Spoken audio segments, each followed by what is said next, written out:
চিল্লি চিল্লি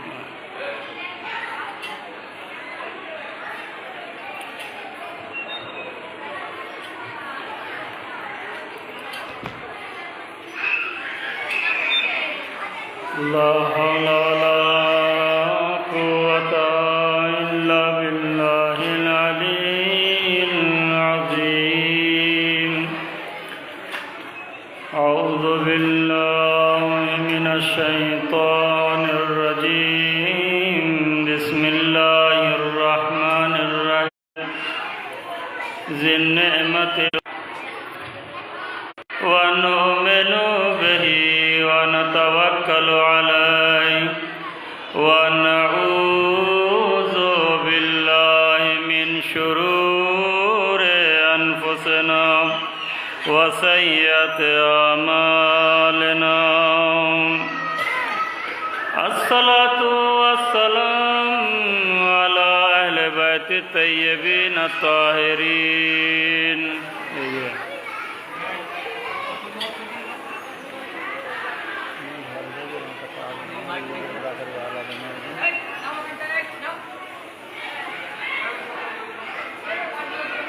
الذي خلق السماوات والأرض وجعل الظلمات والنور والحمد لله كما حمد الأنبياء المرسلين والملائكة المقربين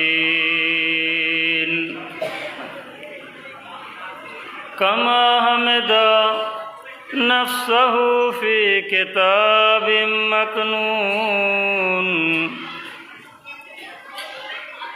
الله أكبر. لا إله إلا الله.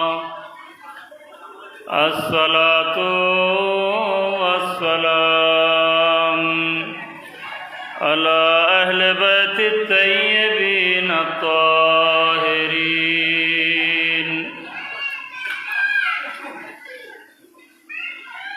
أما بعد فقد قال الله تعالى في القرآن المجيد والفرقان الحميد. بسم الله الرحمن الرحيم.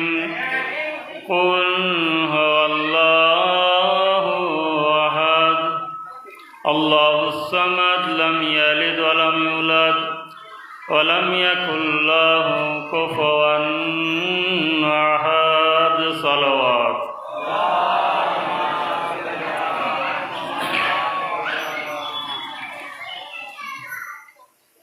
কোরআনে মাজিদের সূরা তাওহীদ, যার আর এক নাম সূরা ইখলাস, যাকে আমরা এভাবে চিনি সূরা কুল হু আল্লাহু আহাদ।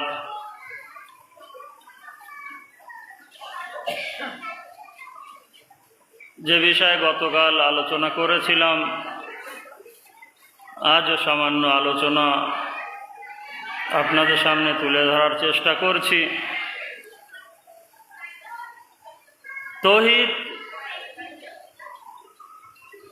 আমাদেরকে শিখতে হবে, আমাদেরকে বুঝতে হবে, আমাদেরকে মারিফত রাখতে হবে।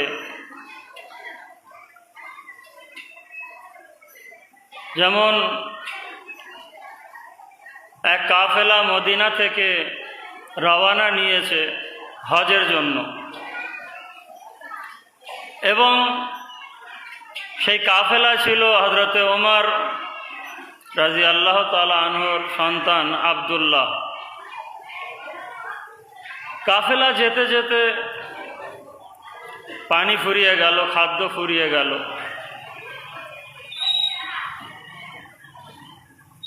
তখন পেরেশান হাল হয়ে যখন আগের দিকে যাচ্ছে, তখন দেখে যে এক রাখাল ছাগল গরু চড়াচ্ছে। সেখানে যাওয়ার পরে বলল যে একটা ছাগল দাও, তো বলল না, দেওয়া যাবে না, মালিক আমি নয় অন্য কেউ। তো বললো যেই হোক না কেন, যত টাকা লাগে আমরা দিচ্ছি, কিন্তু আমাদের একটা দুটো ছাগল দাও। তো বললো দিতে পারবো না। বললো বাবা বলে দিও কোনি যে বাঘ এসে নিয়ে গেছে, বলে দেবে। তো বলল যে মিথ্যে কথা বলতে পারবো না, কেন কেউ একজন আছে সে আমাকে দেখছে, কেউ একজন আছে যে আমাকে দেখছে, মালিক হয়তো আমাকে দেখছে না। তো সে কে? তাকে বলা হয় তৌহিদ, তাকে বলা হয় আল্লাহ, তাকে বলা হয় ইলাহ, তাকে বলা হয় রব। কেউ জানিয়ে দিচ্ছে যে দেখো, মারেফাত যদি রাখতে চাও তৌহিদের, তাহলে এভাবেই রাখতে হবে। এবং যখন এই কথা শুনলেন, আরো অনেক কথা হয়েছে, তো বলল গোলামের হাতে তুলে দিয়ে বলল যাও, এগুলো তোমার। আমাদের ভিতরে অতটা মারেফাত নেই তৌহিদের যতটা তোমার ভিতরে আছে। তো যে আল্লাহর জন্য করবে, আল্লাহ তাকে এভাবেই দেয় যে তৌহিদ, কুল হো আল্লাহ আহাদ। যদি গতকালের মজলিস মনে থাকে, আজহারা এক কম জন্ম নেবে, যে কম জ্ঞানের সাগরে পা রাখবে, শুধু পা রাখবে না, জ্ঞানের সাগরে ডুবে যাবে। তাই আমি আল্লাহ সূরা তৌহিদকে এবং সূরা হাশরের শেষ আয়াতগুলো অবতীর্ণ করেছি। অর্থাৎ যদি এই জামানায় আহলে বায়তের মাননেওয়ালাদের মতন আলেমে দ্বীন, মুজতাহিদ, গবেষণাকারী না থাকতো, তাহলে আল্লাহ সূরা তৌহিদকে নাজিলে করতো না। এবারে দেখেন সূরা তৌহিদ, হাদিস, সূরাতুত তৌহিদ নিসবাত রাব্বেনা। পয়গম্বর ইসলাম বললেন সূরা তৌহিদ আমার রবের সাজারানামা। সাজারানামা তো বোঝেন, গোষ্ঠীনামা, গোষ্ঠীর পরিচয়। সূরাতুত তৌহিদ নিসবাত রাব্বেনা, আমার রবের পরিচয়পত্র। ওয়া সূরাতুল কদর নিসবাতি ওয়া নিসবাত আহলে বাইতি, আর সূরা কদর আমার আহলে বাইতের সাজারানামা, পরিচয়পত্র। দরুদ শরীফ পড়েন বার মুহাম্মদ ওয়া আলে মুহাম্মাদের উপরে। ভাই ওদিকে যদি মজলিস শোনার ইচ্ছা থাকে, কিছু বোঝার ইচ্ছা থাকে, একটু চুপচাপ করে শুনতে হবে। প্রত্যেক দিন কিন্তু বারবার বলা যায় না, ঠিক আছে? সূরা তৌহিদ আমার রবের সাজারানামা, এবং সূরা কদর।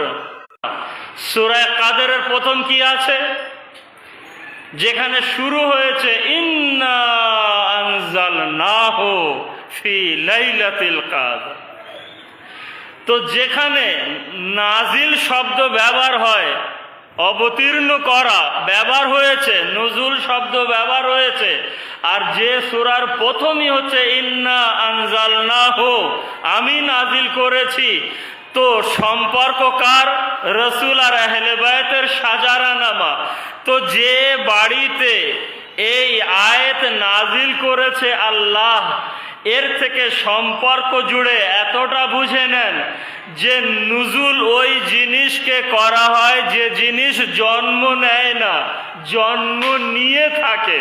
দরুদ শরীফ পড়েন বার মুহাম্মদ ওয়া আলে মুহাম্মাদের উপরে। হয়তো জাহিরি ভাবে দেখানোর জন্য এসেছে। আসেন সূরা তৌহিদ, কুল হো আল্লাহু আহাদ। কোরআন নাজিল হয়েছে পরস্পর, 23 বছর ধরে। খুব সূর নাজিল হয়েছে, পরস্পর যে সূর নাজিল হয়েছে, নাজিল হতে হতে 22তম সূর সূরা তাওহীদ। তখন খেয়াল করবেন, 22তম সূরা সূরা তাওহীদ এবং এবং পুরো কোরআনে মাজিদের ভিতরে একটা সূরা আছে যার ভিতরে 21টা আয়াত। একটুখানি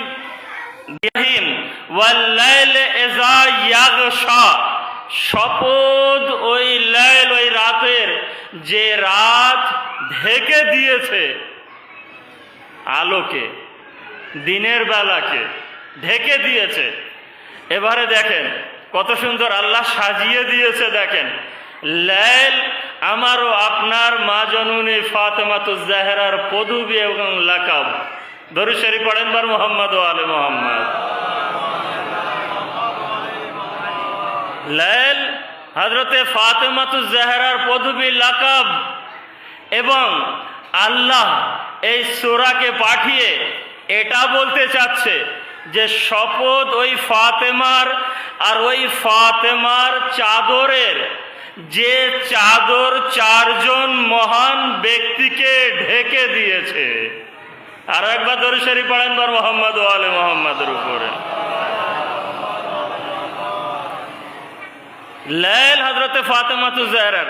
তো এই আয়াত কিংবা এই সূরার সম্পর্ক ফাতেমাতুজ জাহরার সঙ্গে হয়ে গেল।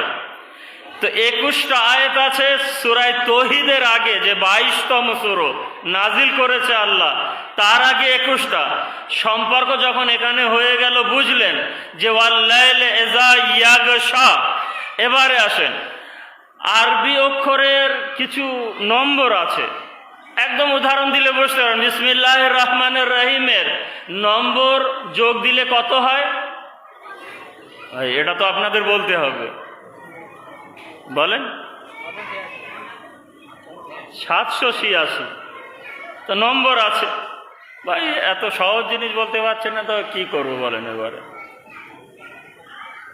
মানে এত তো চুপচাপ শুনলে হবে না, একবার একটু হুহা করেন, একটু বাংলাদেশের ওয়াজের মতন আর কি। দরুদ শরীফ পড়েন বার মুহাম্মদ ওয়া আলে মুহাম্মাদের উপরে।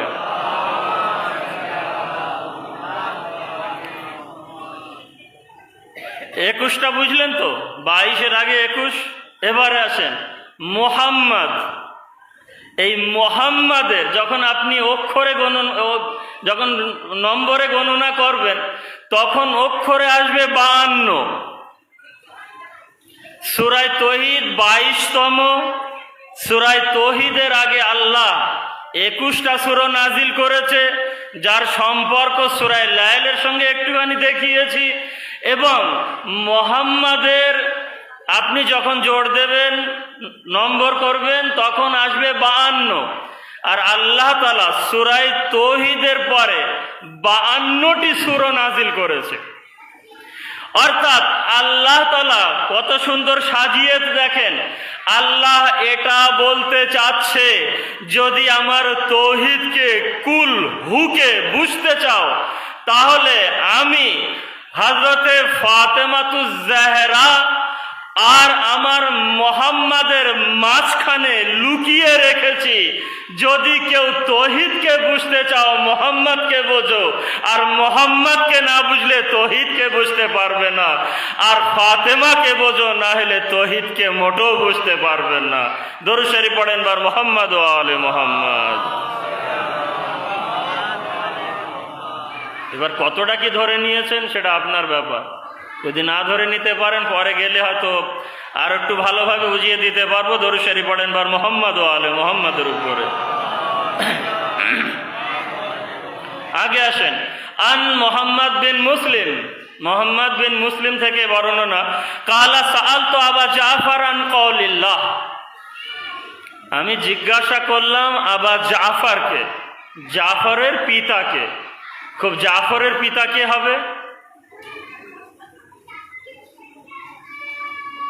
চুপচাপ বসে থাকলে হবে না, তাহলে আমি তো চুপচাপ বসে থাকতে পারি। ইমামে জাফরের সাদিক, জাফর মানে ইমামে জাফরের সাদিকের পিতাকে।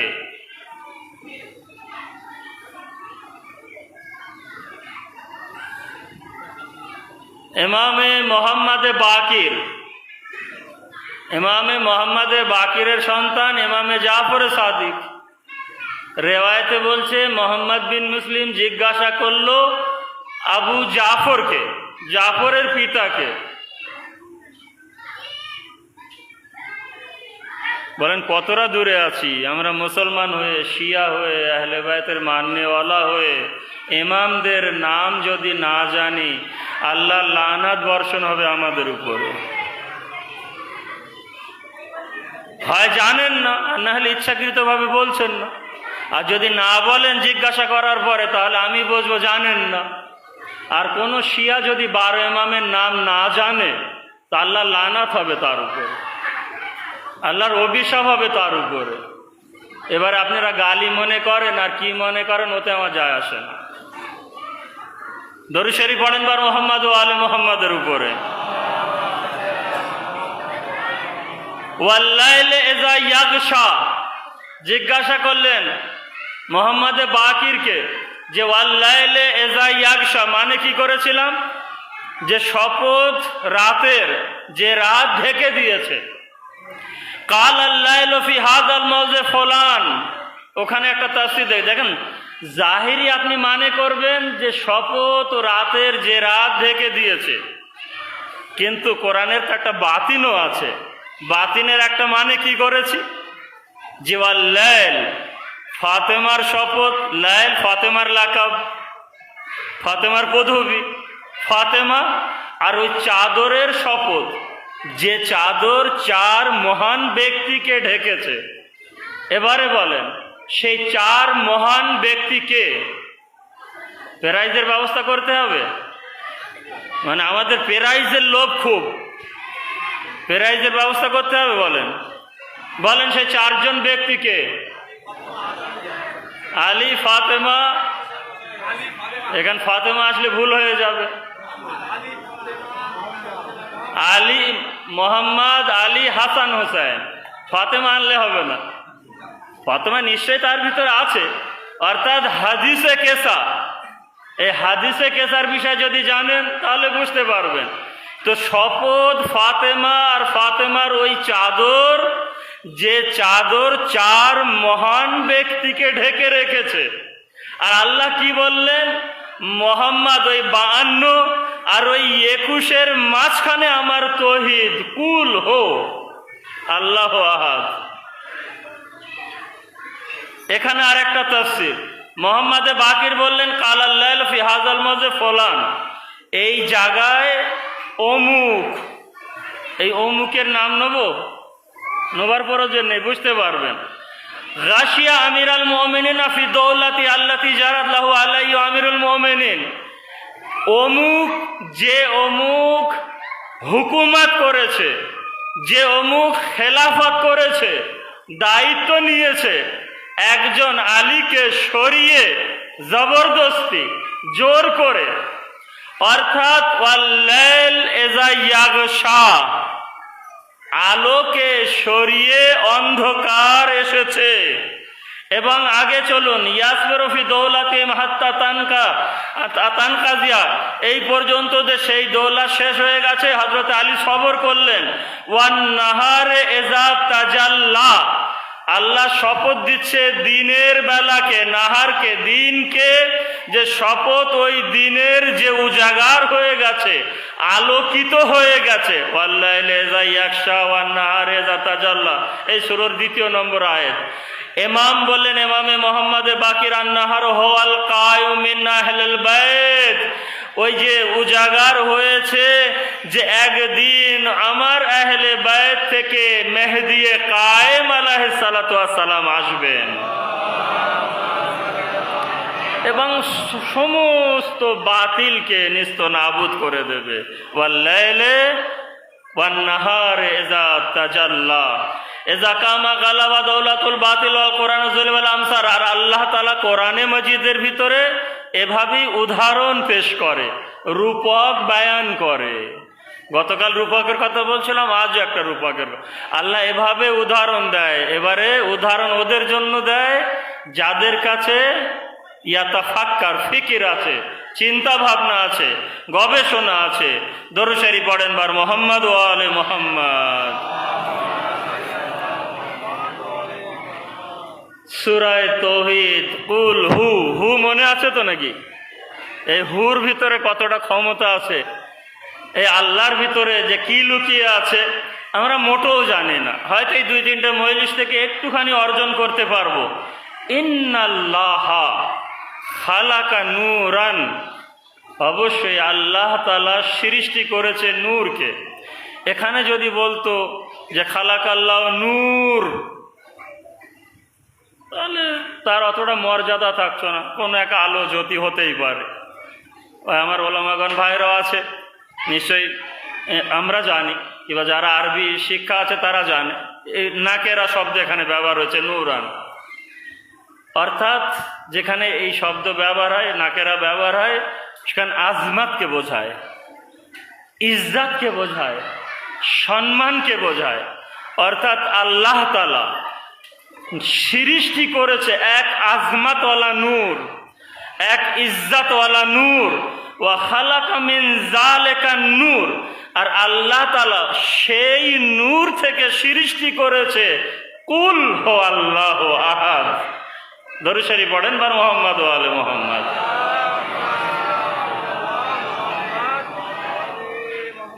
আল্লাহ সৃষ্টি করে এক আজমাত, শক্তিশালী নূর, ইজ্জাতওয়ালা নূর, ফজিলাতওয়ালা নূর। সেই নূর থেকে আল্লাহ সৃষ্টি করেছে কুল হু আল্লাহু আহাদ ওয়া খালাকা লাহা আলফাইনে আলফিন জেনাহিন, আর আল্লাহ তাআলা সৃষ্টি করেছে সূরা তাওহীদ থেকে। এতদিন আমরা কুল হু আল্লাহু আহাদ, আল্লাহু আহাদ, আল্লাহ পড়েছি, শুনেছি, এবং আমরা ওলামারা মানেই করেছি বলো আল্লাহ এক। এই তো আল্লাহ সেই সূরা তাওহীদ থেকে নূর সৃষ্টি করেছে, আজমাতওয়ালা নূর থেকে, এবং সেই নূর থেকে সৃষ্টি করেছে আল্লাহ এক নূরকে। সেই নূর থেকে সৃষ্টি করেছে কুল হু আল্লাহু আহাদকে, সূরা তাওহীদকে। এবং সূরা তাওহীদ থেকে আল্লাহ তাআলা আলফাইনে আলফিন 20 লাখ ডানা এখান থেকে মুরাদ এরাদা এই নিয়েছে 20 লাখ শক্তি। অর্থাৎ এই সূরার ভিতরে 20 লক্ষ শক্তি তাকাত লুকিয়ে আছে। তো 20 লক্ষ ডানা এবং শক্তি যদি এই আয়াতের ভিতরে লুকিয়ে থাকে, তাহলে ওই নূরকে বোঝেন যে নূর আজমাতওয়ালা নূর। দরুদ শরীফ পড়েন বার মুহাম্মদ ওয়া আলে মুহাম্মদ। ফাহবাতাহু ইলাল আরদ মা উমানা এহি মিনাল মালায়েকাতে, এবং তারপরে আল্লাহ হুকুম করলো যাও নিয়ে যাও মাটির দিকে, এবং ওই ফেরেশতাকে বলল যারা আমানাত রক্ষা করে, আমিন ফেরেশতাগণদেরকে বলল যাও নিয়ে চলে যাও। লা ইয়ামুরুনা বিমালাইন মিন মালায়েকাতে, এমন কোন স্থান ছিল না যে স্থান থেকে এই সূরা কুল হুকে নিয়ে আসছিল মালায়েকাদের, আমিন মালায়েকারা। এবং সেই আল্লাহর আরশ থেকে যখন এই কুল হোকে নিয়ে আসছে এবং বিভিন্ন মালায়েকাদের গ্রুপদের সামনে থেকে এই সূরাকে নিয়ে আসছে, তখন ইল্লা খাযাউ লাহা ওয়া কালু নিসবাতু রাব্বিনা, এবং প্রত্যেক গ্রুপেরা এই সূরাকে দেখে শুধু এই কথা বলতেন, এ হচ্ছে আমাদের রবের সাজারানামা, এ হচ্ছে আমাদের রবের সাজারানামা, এ হচ্ছে আমাদের রবের সাজারানামা। প্রত্যেক ফেরেশতারা নিচু হয়ে এই কথাই বলতেন।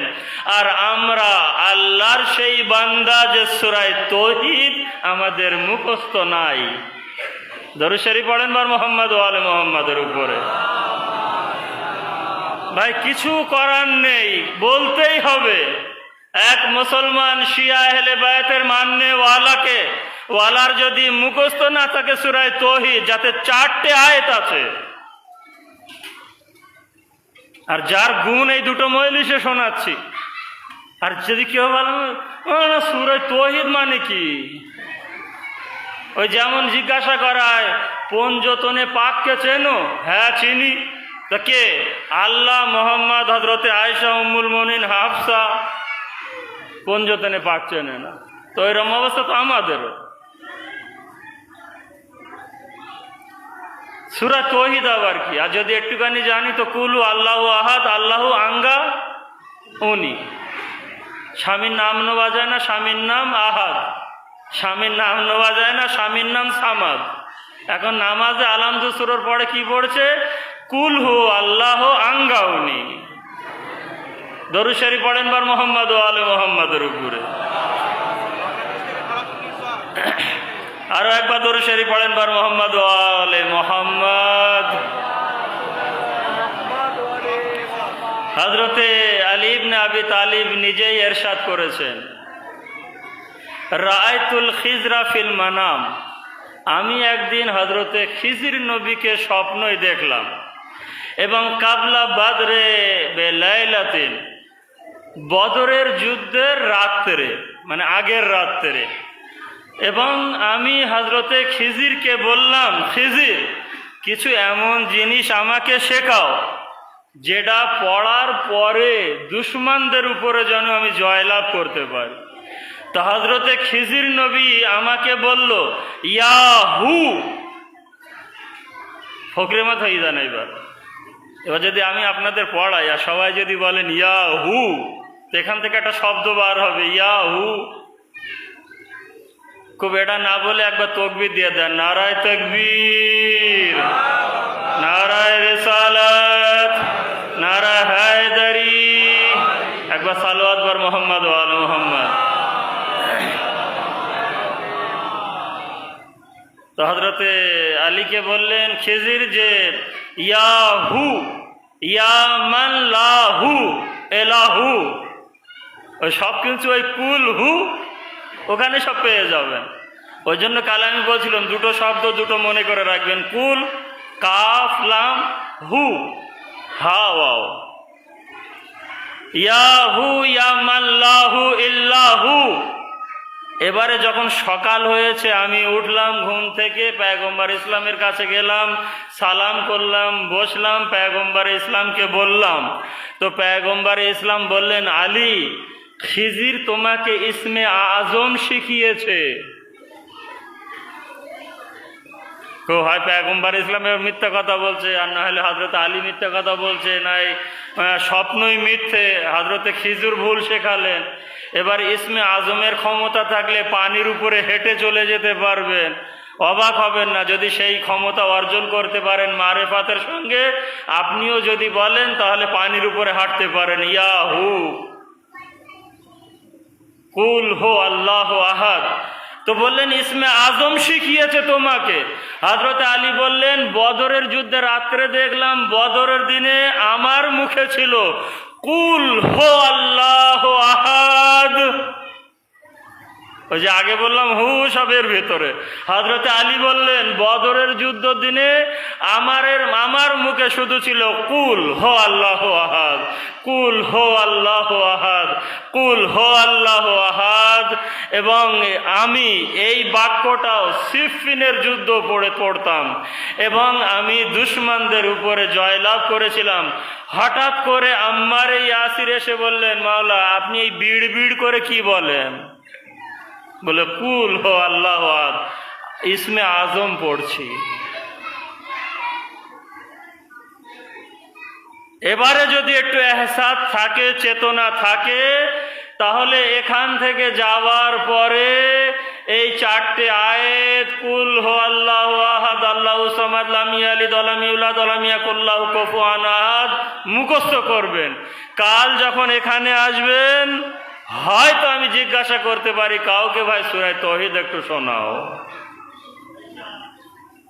এবারে দেখেন ভয়তে ভয়তে কজন আসবে না। হয়তো দরুদ শরীফ পড়েন বার মুহাম্মদ ওয়া আলে মুহাম্মাদের উপরে।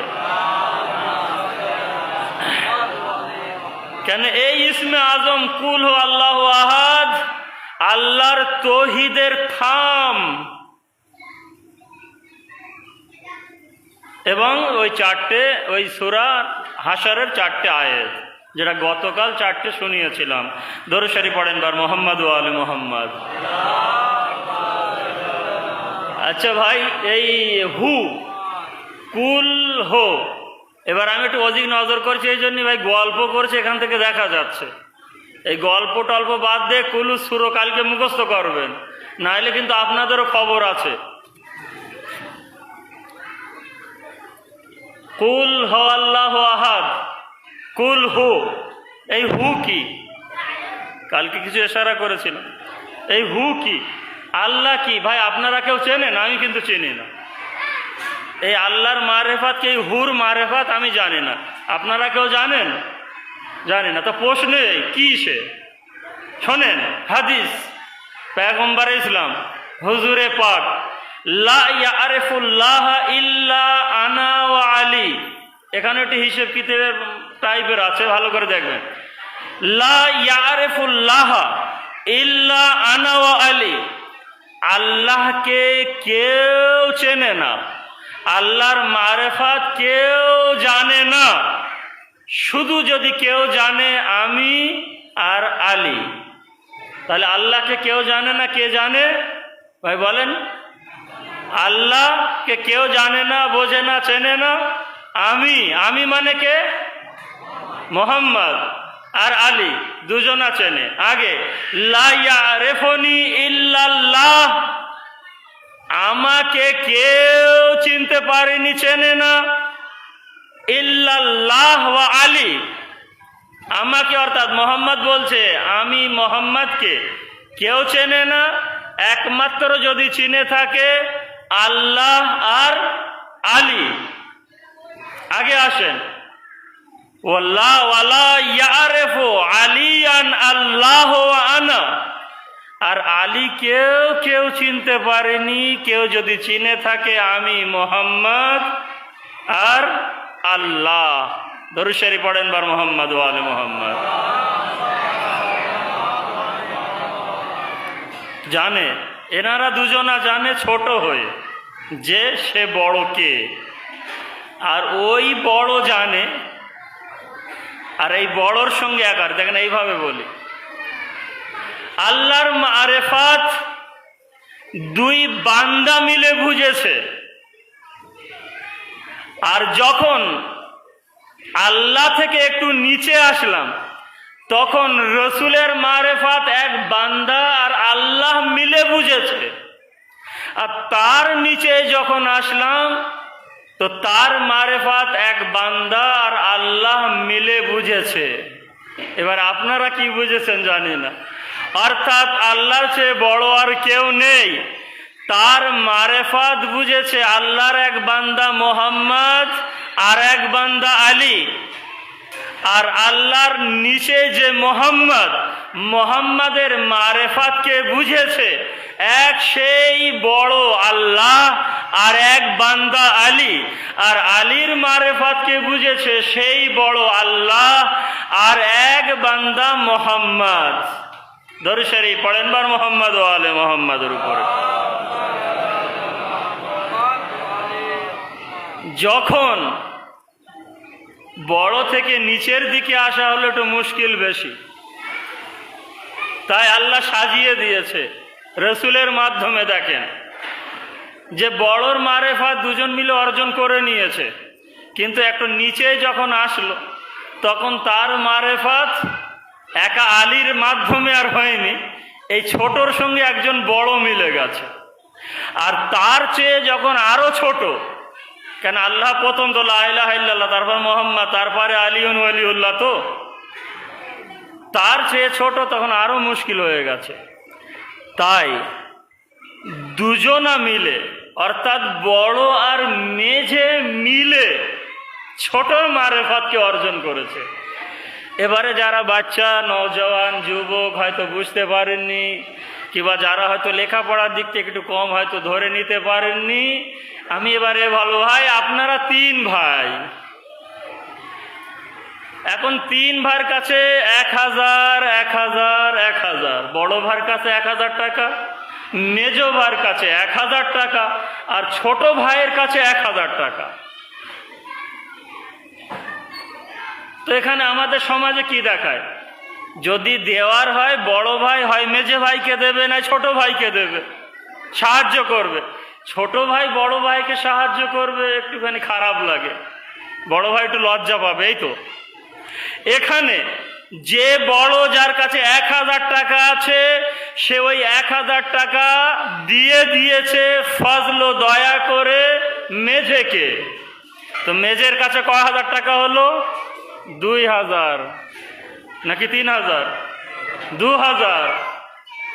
এবারে মেজে ভাই দেখছে যে ছোট ভাই আছে, তো এই 2000 টাকা আমি না রেখে ছোট ভাইকে দিয়ে দেয়। তো মেজে ভাই 2000 টাকা ছোট ভাইকে দিয়েছে, তার কাছে 1000 টাকা ছিল, আর এখান থেকে গেছে 2000 টাকা। তো কি হলো? 3000 টাকা। তো আল্লাহ দিয়েছে মেজোকে, মোহাম্মদকে, আর মোহাম্মদ দিয়েছে ছোটকে। আর এখন ছোটর কাছে সব কিছু আছে, আর এই কারণেই বলা হয়েছে যদি আলীর মারেফাত না রাখো তাহলে মোহাম্মদকে চিনবে না, আর মোহাম্মদের মারেফাত না রাখলে আল্লাহকে চিনবে না। আর এই কারণেই তো রসুলে খোদা বলে গিয়েছিলেন, আমি জ্ঞানের শহর আলী দরওয়াজা, যদি আমার ভিতরে আসতে চাও এই দরওয়াজায় একবার না দুবার আসতে হবে, একবার ঢোকার সময় আর একবার দরুদ শরীফ পড়েন বার মুহাম্মদ ওয়া আলে মুহাম্মাদের উপর। এ হচ্ছে সূরা তাওহীদ। এই পর্যন্তই থাক, ইনশাল্লাহ আগামীকাল আবার এই সূরা তাওহীদ নিয়ে একটুখানি ব্যস্ত থাকব। খুব বেশি, এবার আমি আগেই বলেছি যে এক বিষয়ের উপরে আর পুরো 10টা পড়বো না, অথচ এক বিষয়ের উপরে 10টা পড়লেও কথা কিন্তু সব আলাদা থাকে, শুধু আয়াতটা হয়তো এক থাকে। কিন্তু কিছু কিছু সামান্য ভাইদের একটু অভিযোগ যে আলাদা আলাদা বিষয় পড়লে একটু ভালো হয়। খুব আলাদা আলাদা বিষয় তো প্রত্যেকদিন মাওলানাদের কাছে শুনছেন, এখানে প্রত্যেকদিন 2টো, তারপরে 5 তারিখের পরে তো 2-3টে করে হবে, আলাদা আলাদা বিষয় শুনছেন। খুব এটাই ছিল ভালো। যাই হোক, আপনাদের কথায় যে 2-4জন 5জন হলেও খেয়াল দেওয়াই ভালো, তাদের মনে একটু শান্তি থাকবে। দরুদ শরীফ পড়েন বার মুহাম্মদ ওয়া আলে মুহাম্মাদের উপরে।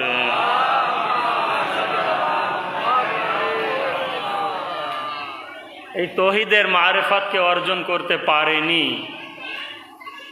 তাই তৌহিদের উপরে জুলম হয়েছে।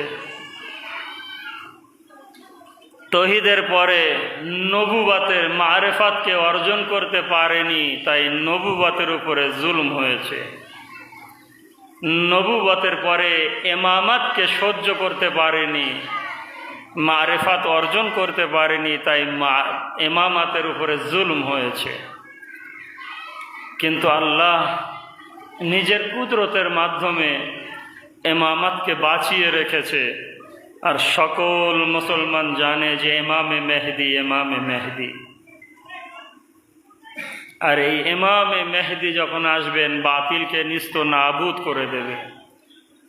আগেই আমি বলেছি, ইমামে মেহদি যখন ওয়ান্নাহারে তাজাল্লা, অন্ধকারকে সরিয়ে দেবে, দিন হয়ে যাবে, আলো হবে, আলোকিত হবে। আজ মুহররমের 1 তারিখ চলে গেছে, 2 তারিখের রাত্রে পা রেখেছি। শুধু মুসিবতের দিকে ইশারা করব, এবং খুব লম্বা চওড়াও না। আর আমাদের মজলিস অসম্পূর্ণ থেকে যায় যতক্ষণ কারবালার মুসিবত না পড়া হয়, না শোনা হয়। হ্যাঁ, হয়তো অনেকেই মনে করে, হয়তো অনেকেই বলে যে হযরত সকিনাকে কারবালা এনেছে, সোগরাকে আনেনি, হয়তো মহব্বত একটু কম ছিল। হযরত আলী আসগরকে এনেছে, সোগরাকে আনেনি, আলী আকবরকে এনেছে, সোগরাকে আনেনি, হয়তো মহব্বত একটু কম ছিল। না, হাজারও কোনো মহব্বতে কম ছিল না। আরও আমি বলবো হয়তো বেশি মহব্বত করতো হযরত ইমাম হুসাইন সাকিয়া হযরত সোগরাকে। কিভাবে? এভাবেই যখন সমস্ত কাফেলা বিদায় নিয়ে নিল, আর বারবার হযরত সোগরা এসেছিলেন মাসায়েবে শুনে থাকেন, আসগারকে কোলে নিয়েছিলেন, আসগার আর যাচ্ছেন না। কিন্তু শেষ বেশ হযরত ইমাম কিছু বলা, ইমাম হোসেন কিছু বলার পরে আসগার কোলে এসেছিল হযরত হোসেনের কাছে। আর সোগরা বারবার বলতেন, বাবা হ্যাঁ আমি অসুস্থ, আমাকে নিয়ে চলুন, আমি পেরেশান করব না, আমি কিছু চাইব না, আমার জন্য কোনো কষ্ট আপনাদের হবে না। কিন্তু ইমামে হুসাইন কেন নিয়ে যাননি? অনেক কারণের ভিতরে একটা কারণ এও ছিল, ভাই কেউ আলীর মতন দেখতে ছিল, কেউ রসুলের মতন দেখতে ছিল, ঠিক কেউ হাসানের মতন দেখতে ছিল, হজরতে সোগরা ছিল মা ফাতেমাতুজ জাহরার মতন। আর ইমামে হুসাইন এটা সহ্য করতে পারতেন না যে তার মার ছবি চেহারা হজরতে সোগরা কুফা থেকে শাম, শাম থেকে কুফায় যাবে, তার মাথা থেকে চাদর কেড়ে নেবে। তাই ইমামে হুসাইন এই মনে করে নিয়ে যাননি। কিন্তু ইমামে হুসাইন যখন বিদায় নিলে কিছুক্ষণ আগে চলে গেলেন, হযরত সোগরা কাঁদতে কাঁদতে ঘরের ভিতরে চলে গেলেন। মাটির ঘর, এবং মাটির ঘর দেখেছেন আগের যুগে ছিল। চলে গেলেন ঘরে, সোগরা কাঁদছে, ইমামে হুসাইন চলে গেলেন। কিছু দূর যাওয়ার পরে হুসাইন বললেন, ভাই আব্বাস কাফেলার খেয়াল রেখো, আমি একটু আমার সোগরাকে দেখে আসি। হযরত ইমামে হুসাইন আসলেন মদিনায় সোগরার বাড়িতে। একবার না তিনবার এসেছিলেন। মাটির দরওয়াজা, মাটির ঘর এবং দরওয়াজা, জানলা ছিল ছোট ছোট। দরওয়াজা থেকে হুসাইন প্রবেশ করেননি, কিন্তু এই তিনবারই যখন এসেছিলেন জানলা দিয়ে উকি মেরে দেখেছিলেন। কিন্তু ঘরের ভিতরে কি দেখেছিলেন?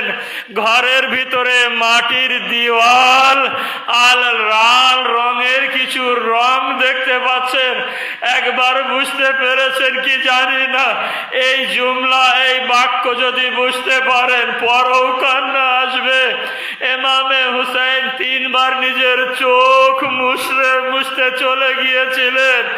রাবি বলছে মাটির দেওয়ালে যে লাল রং ছিল, কোন রং না, এক রং ছিল না, সকিনার কপাল ছিল, আর সকিনার কপালের রক্ত ছিল।